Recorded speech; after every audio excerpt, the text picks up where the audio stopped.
ওযুর জন্য বিশেষভাবে সতর্ক হওয়া। ওযুর ব্যাপারে বিশেষভাবে কি করতে হবে ভাই? সতর্ক হওয়া। ওযুর সতর্ক হওয়া কিভাবে? ওযুর সতর্কতা শীতের মৌসুমে দুইভাবে হওয়া লাগে। এক, ওযুগুলো একটু ভালোভাবে করতে হয় অন্য সময়ের চাইতে, কারণ শীতের সময় আমাদের চামড়াগুলো একটু শুকিয়ে থাকে। ওযুতে পানি যাতে করে চামড়ায় পৌঁছায় এই জন্য ভালো করে একটু ডলতে হয়, ভালো করে একটু ডলা লাগে। আঙ্গুলের চিপা, নখের চিপা।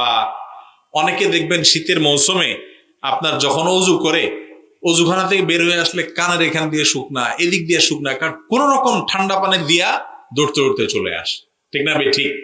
আজকাল তো গিজার হয়ে গেছে, অনেক সহজ হয়ে গেছে, তারপরেও মানুষ অলসতা করে। নবী করিম সাল্লাল্লাহু আলাইহি ওয়াসাল্লাম বলেছেন, আলা আদুল্লুকুম আলা মা ইয়ামহুল্লাহু বিহিল খাতায়া ওয়া ইয়ারফাউ বিহি দারাজাত। আমি কি তোমাদেরকে এমন আমলের কথা বলে দিব না যে আমলের মাধ্যমে আল্লাহ তাআলা তোমাদের ভুল ত্রুটি মাফ করবেন, তোমাদের মর্যাদা বৃদ্ধি করবেন? সাহাবায়ে কেরাম বলেন, অবশ্যই বলুন। নবী সাল্লাল্লাহু আলাইহি ওয়াসাল্লাম বলেছেন, এক নম্বর আমল হলো ইসবাগুল ওযুই আলাল মাকারে। কষ্ট লাগছে, শীত, কনকনে ঠান্ডা, এই কষ্ট উপেক্ষা করেও সৎসাহস করে ওযু করতে হবে, ভালো করে। ইসবাগ মানে ভালো করে ওযু করতে হবে, সাধারণ ওযু না, তার মানে ডলতে হবে। অন্য এক হাদিসে আসছে নবী সাল্লাল্লাহু আলাইহি ওয়াসাল্লাম বলেছেন, ওযুর যে অঙ্গগুলো মানুষের, কিয়ামতের দিন ভয়াবহ অন্ধকার থাকবে, কেউ কাউকে দেখবে না, কিচ্ছু দেখতে পাবে। এই ভয়াবহ অন্ধকারে সূর্য কিন্তু মাথার উপরে থাকবে, হওয়ার কথা হলো প্রচন্ড রকমের আলো, কিন্তু সূর্যের উত্তাপ ঠিকই থাকবে, আলো থাকবে না, ভয়াবহ রকমের শাস্তি। তো যাই হোক, এই যে অন্ধকার থাকবে, নবী আলাইহিস সালাম বলেছেন কিয়ামতের দিন ওযুর যে অঙ্গগুলো বান্দার, এগুলো জলজল করে লাইটের মতো জ্বলতে থাকবে, ফোকাস দিবে। যে তার ওযুর অঙ্গগুলোকে ভালো করে ডলবে, পানি বেশি করে ঢালা না, ভালো করে ডলবে যাতে শুকনা না থাকে, তার ওই অঙ্গের মধ্যে উজ্জ্বলতা তত বেশি থাকবে কিয়ামতের দিন। তো কেউ যদি তার উজ্জ্বলতা বাড়াতে চায়, ফালিয়াফআল, নবীজি বলেছেন, সেই জন্য ভালো করে ওযু করে। তো শীতের মৌসুমে ভালো করে ওযু করাটা বেশি একটা হয় না, বিশেষ করে আপনার আসর, মাগরিব, এশা, এই টাইমটাতে ও যদি ছুটে যায় তাহলে মোটামুটি কোন রকম পানি দিয়ে দৌড়ে যান বাসে আসতে পারলে বাঁচি। ঠিক না? যখনই এই কষ্টটা হবে তখন মনে রাখবেন এই হাদিসের কথা, যে আমি এই কষ্ট স্বীকার করে ওযু করার কারণে আল্লাহ তাআলা আমাকে মর্যাদা বৃদ্ধি করবেন, মুসলমান হিসেবে আফার ক্লাসের মুসলিম বানাবেন, আমার গুনাহ খাতা মাফ করবেন। এই সওয়াবের কথা স্মরণ করবেন ইনশাআল্লাহ, তাহলে দেখবেন সহজ হয়ে গেছে। আরেকটা ওযুর ব্যাপারে সতর্কতা হলো, ওযুর যে অঙ্গগুলো আছে সেগুলোকে শুকনা যেন না রাখে, এই জন্য বিশেষভাবে কেয়ার করা, স্পেশালি পায়ের গোড়ালি গিরা। নবী সাল্লাল্লাহু আলাইহি ওয়াসাল্লাম বলেছেন, ওয়াইলুল লিল আকাব মিনান নার, তোমাদের পায়ের গিরাগুলোকে, গোড়ালিগুলোকে, এগুলোকে জাহান্নামের আগুন থেকে বাঁচাবা। কারণ অনেকে ওযু করে ঠিকই, এগুলা শুকায় থাকে, শীতের সময় আরো বেশি শুকায়, যার কারণে ভালো করে না ডললে এগুলোতে পানি পৌঁছায় না ত্বকে। এই জন্য ভালো করে পৌঁছানোর চেষ্টা করতে হবে। অনেকে আছেন শীতের মধ্যে ওযুর অলসতা করতে করতে এই পর্যায়ে যায়, এটাও ওযুর ব্যাপারে শীত মৌসুম উপলক্ষে কেয়ার করার একটা দিক, সেটা হলো চাপাচাপি করে ওযু ধরে না রাখা। আমাদের দেশে বেশিরভাগ মানুষ শীতের মৌসুম আসলে ওযু চাপাচাপি করে আমরা ধরে রাখি, ঠিক না? এটাতে ইমাম, মুয়াজ্জিন, খাদেম, সভাপতি সাহেব, সেক্রেটারি সাহেব, মুফতি সাহেব, মুসল্লি সাহেব, সব সাবি মোটামুটি প্রায় সমান হয়ে যায় আমরা। তবে যে মাসআলা জানে, আমলের উৎসাহ যার আছে, সেটা করে না। আসরের ওযু দিয়ে এশা পার, এটা তো 95% মুসল্লি করার চেষ্টা করে, ডায়াবেটিস রোগী না থাকলে একান্ত, ঠিক না? চাপে চুপে কোন রকম আসরের সময় এমন ভাবে ওযু করে যাতে এক টানে কোনটা পর্যন্ত যায়, এশা পর্যন্ত যায়, মাঝে যেন ওযু করা না লাগে।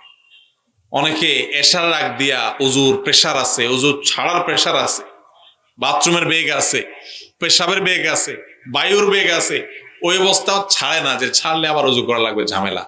ধরে রাখি, এই রোগটা আছে না আমাদের মধ্যে। এটা স্বাস্থ্যের জন্য তো অনেক উপকারী, তাই না?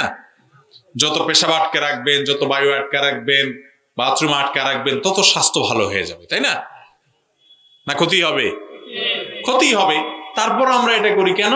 অলসতা করি। আরে ভাই, মুসলমান অলস হতে পারে না, ইমানদার কখনো অলস হতে পারে না। আমার নবীজি সাল্লাল্লাহু আলাইহি ওয়াসাল্লাম আল্লাহর কাছে দোয়া করতেন, আল্লাহুম্মা ইন্নী আউযু বিকা মিনাল আজজি ওয়াল কাসাল। আল্লাহ, আপনার কাছে অলসতা থেকে পানাহ চাই, আমি যেন অলস না হই। ইমানদার অলস হতে পারে না। জান্নাত চান অনন্ত অসীমকালের, আর একটু কষ্ট করতে রাজি না। তো অজুতে চাপাচাপি করে অজু ধরে রাখা এটা ভালো কাজ না, এটা খারাপ কাজ, স্বাস্থ্যের জন্য খারাপ, আমলও নষ্ট হয়। ভাই, কোন মান্যগণ্য ব্যক্তির দরবারে যাবেন, আপনি এমপি সাহেবের সাথে সাক্ষাৎ করতে যাবেন, এদিকে পেশাব পড়ে যাচ্ছে এমন একটা অবস্থা, এই অবস্থায় আপনি এমপি সাহেবের দরবারে ঢুকেন নাকি ফ্রেশ ট্রেশ হয়ে তারপরে ঢুকেন? তাহলে আহকামুল হাকিমিনের দরবারে দাঁড়াবেন, তখন আপনার পেশাবের বেগ, বায়ুর বেগ, ওইদিকে মন, কখন ছুটবেন, সালামটা দিলে দৌড়ে যায় টয়লেটে হুমড়ি খেয়ে পড়বেন, যে ছেড়ে দিবেন। এটা তো কোনো আদর্শ মুসলমানের কাজ হতে পারে না। ভাই, অজু যাচ্ছে তাকে যেতে দেন, কষ্ট হবে একটু, কষ্ট স্বীকার করেন, কষ্ট বিনিময়েই তো জান্নাত ইনশাআল্লাহ। খেয়াল করা যাবে না আজ থেকে ইনশাআল্লাহ? তাহলে অজু চাপাচাপি করে ধরে রাখা যাবে না, কষ্ট উপেক্ষা করে অজু করলে সেটার কারণে আল্লাহ তাআলা আমাদের মর্যাদা বৃদ্ধি করবেন এবং গুনাহ মাফ করবেন। তাহলে 6 নম্বর আমল গেল এটা, যে অজুর ব্যাপারে আমরা বিশেষ যত্ন নিব। শীতের ত্বকের যেরকম যত্ন নেই, অজুর যত্ন আলাদা করে নেব ইনশাআল্লাহ। মনে থাকবে তো? আল্লাহ চান তো এই আমলটা শীতের। এরপরে 6 নম্বর আমল হলো, 7 নম্বর আমল হলো মুজার উপরে মাসা করা। মুজার উপরে মাসার এই আমলটা আমাদের সমাজে এখন আর নাই। মুজার উপরে মাসা করাটা সুন্নাহ। নবী করিম সাল্লাল্লাহু আলাইহি সাল্লাম নিজে মাসা করেছেন। এই জন্য চামড়ার মোজা হলে ভালো, কিন্তু কাপড়ের মোজা যদি হয় অনেক মোটা, শক্ত, টাইট, যে এটা পরে অনেক দূর যাওয়া যায়, তাহলে সেক্ষেত্রে এই মোজার উপরও মাসা করা যাবে। নিজের বাড়িতে অবস্থানকালীন সময় 24 ঘন্টা অজু করার পর পাওটা ধুয়ে, মুখ ধুয়ে, হাত ধুয়ে, মাথা মাসি করে, পাও ধোয়ার পর, পূর্ণাঙ্গ অজু করার পর যদি মোজা পরেন, 24 ঘন্টা মোজা না করলে হাত মুখ ধোবেন আর পাও ধোয়া লাগবে না, ভিজা হাত দিয়ে মোজার উপরে মাসা করে নিবেন, তাতে আপনার অজু হয়ে যাবে। একটা স্পেশাল ছাড় শীত উপলক্ষে, এই ছাড়টা গ্রহণ করা মাঝে মধ্যে সুন্নাত। আপনি জীবনে 2-4 বার হলেও করেন, কারণ নবী সাল্লাল্লাহু আলাইহি ওয়াসাল্লাম আমলটা করেছেন এবং এটা আহলুস সুন্নাত জামাতের শিআর, আলামত, নিদর্শন।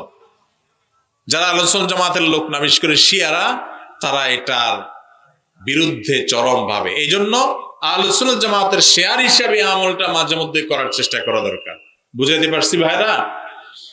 শীতের মৌসুম উপলক্ষে আমলগুলো আমরা করব। সেই সাথে একটা সম্পর্ক আমলের কথা বলি, তা হলো অনেকে দেখবেন যে ফজরের সময়, বিশেষ করে ফজরের সময় হয়, শীত যদি একটু বেশি হয়, ঠান্ডা যদি একটু বেশি হয়, তাহলে দেখা যায় নামাজের সময় চাদর মুড়ি দেওয়ার সময় মুরব্বীদের একটু বেশি দেখা যায়। এটা জোয়ানরা তো আজকাল চোপলা পান তো চাদর পরা ছেড়ে দিছে, তো দেখা যায় যারা চাদর পরেন তারা চাদর পরার সময় নাক মুখ সহ পেঁচায় পরে, কারণ ঠান্ডা হয়তো একটু বেশি।